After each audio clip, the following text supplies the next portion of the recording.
Tahukah Anda bahwa segelas teh dapat membantu menurunkan potensi infeksi terkena virus pada tubuh Anda? Bahkan untuk virus SARS-CoV-2 loh. Kami dari kelompok 3 akan membahas mengenai epigalokatekin galat atau EGCG sebagai senyawa potensial pada tumbuhan teh untuk menghambat aktivitas enzim 3-CL protease pada SARS-CoV-2. Yuk, mari kita simak penjelasannya.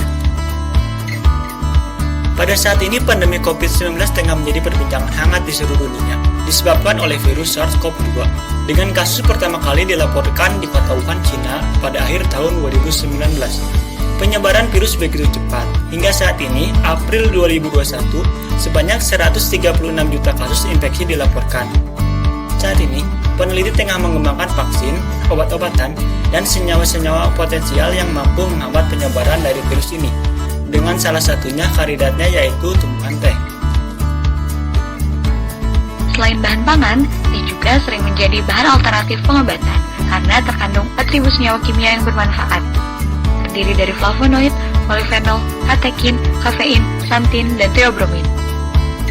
Salah satu senyawa polifenol pada teh yaitu EGCG telah diketahui memiliki aktivitas antiviral dengan menghambat aktivitas enzim 3-CL protease pada virus SARS-CoV-2 yang berperan pada replikasi virus itu sendiri. Oleh karena itu, tujuan dari studi literatur ini adalah untuk menentukan efek EGCG terhadap aktivitas enzim 3-CL protease pada SARS-CoV-2 dengan hipotesis bahwa EGCG mampu menghambat aktivitas enzim 3-CL protease pada SARS-CoV-2 sehingga mampu menghambat penyebaran virus. Mari kita ketahui tentang virus SARS-CoV-2 ini. Virus ini berasal dari famili Coronaviridae dengan genus Beta Coronavirus yang dapat menginfeksi manusia, memiliki bentuk bulat dengan protein spike yang mengelilinginya. Virus dapat mengenali reseptor sel inang melalui protein S dengan bentuk virus yang dihasilkan dan dipertahankan oleh protein M. Protein E berperan dalam penyusunan dan pelepasan virus, serta protein N berperan sebagai materi genetik yaitu RNA positif virus. Seseorang dapat terinfeksi virus ini melalui udara atau kontak langsung dengan pasien melalui droplet yang dihasilkan ketika batuk atau bersin. Setelah terpapar, virus akan masuk ke dalam tubuh dan menginfeksi serta memperbanyak diri di dalam sel-sel epitel pada saluran pernafasan. Virus akan menempel dan berikatan dengan reseptor ACE2 dan masuk ke dalam sel melalui bantuan reseptor TMPR SS2 atau katepsin L. Setelah itu, materi genetik berupa untai RNA positif dilepaskan dan kemudian akan ditranslasi dan ditranskripsi menjadi untai RNA negatif subgenomik yang nantinya juga akan ditranslasi menjadi protein struktural virus. Setelah itu, partikel-partikel virus akan disusun menjadi virion atau partikel virus lengkap dalam kompartemen antara RE dan Golgi atau biasa disebut juga sebagai ergik, dan kemudian virion akan diangkut dalam vesikel dan dilepaskan ke luar sel secara eksositosis.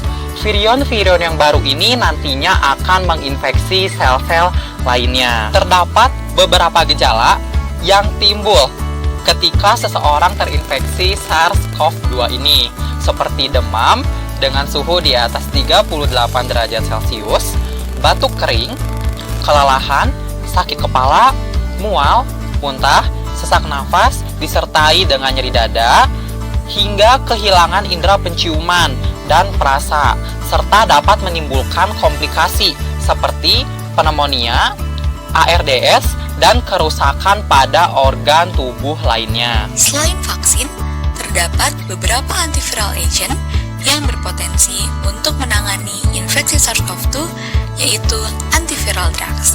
Terdapat beberapa antiviral drugs yang sedang dikembangkan oleh para peneliti, seperti remdesivir yang mampu menghambat enzim RDRP virus, chloroquine dengan sifat broad spectrum yang memberikan hasil cukup baik terhadap virus HCoV-229E dan juga MERS, kombinasi lopinavir dan juga ritonavir yang mampu menghambat enzim protease, dan secara in vitro terdapat ivermectin yang efektif mengurangi aktivitas replikasi SARS-CoV-2 di Australia. teh Camellia sinensis berasal dari famili Theaceae yang merupakan tumbuhan evergreen dengan daun berwarna hijau dan bunga putih beraroma. Nah, apa saja sih yang terkandung pada sepucuk daun teh ini? Daun teh mengandung senyawa katekin seperti EGCG, ECG, EGC, dan EC. Dengan kandungan EGCG yang paling banyak, yaitu proporsi sebesar 50-80%, dengan fungsi yang beragam, yaitu antitumorigenik, antibakteri, antiobesitas, antiinflamasi, antioksidan, antiproliferatif, dan antiviral.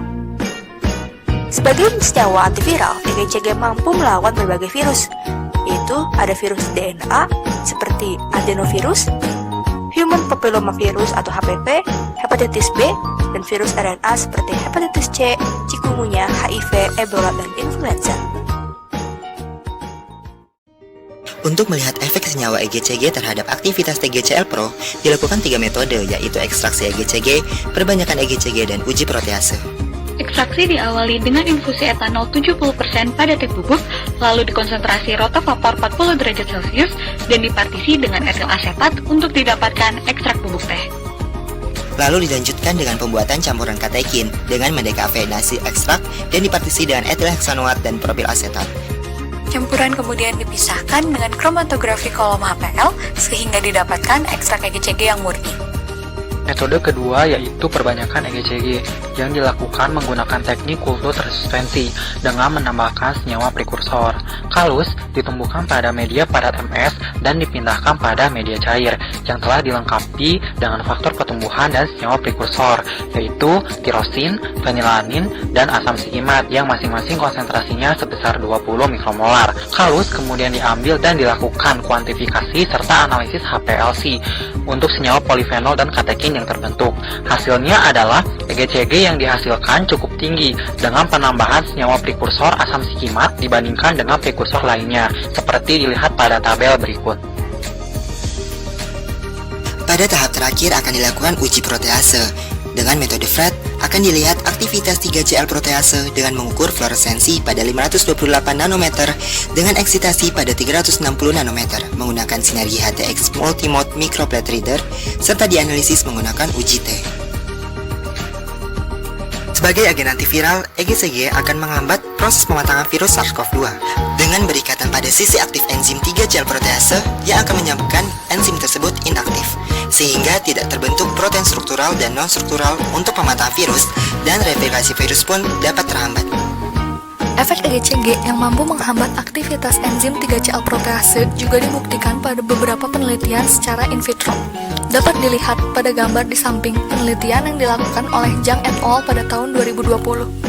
Dari grafik tersebut, dapat dilihat bahwa aktivitas enzim 3CL protease semakin menurun seiring bertambahnya konsentrasi EGCG dengan nilai IC50 yang diperoleh sebesar 7,58 mikrogram per mililiter.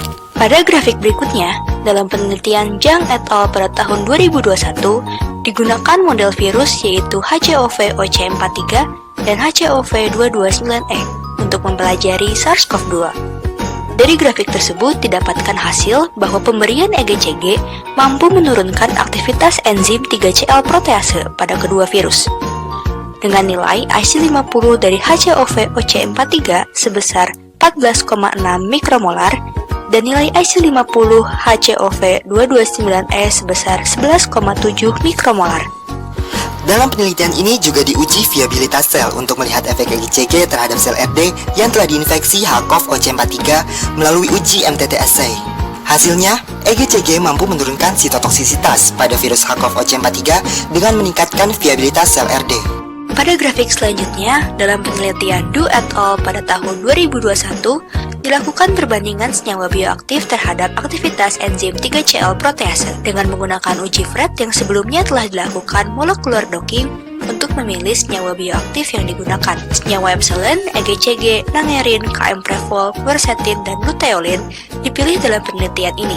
Hasil penelitian menunjukkan bahwa dari ke-6 senyawa yang diuji, EGCG memiliki aktivitas penghambatan paling baik dengan nilai IC50 sebesar 0,847 mikromolar.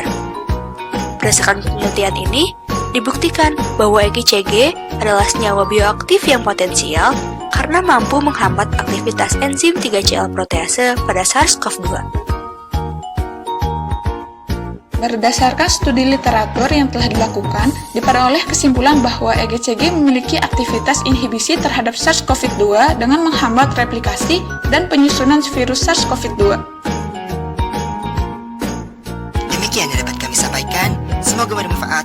Tetap jalankan protokol kesehatan. Sekian dan terima kasih.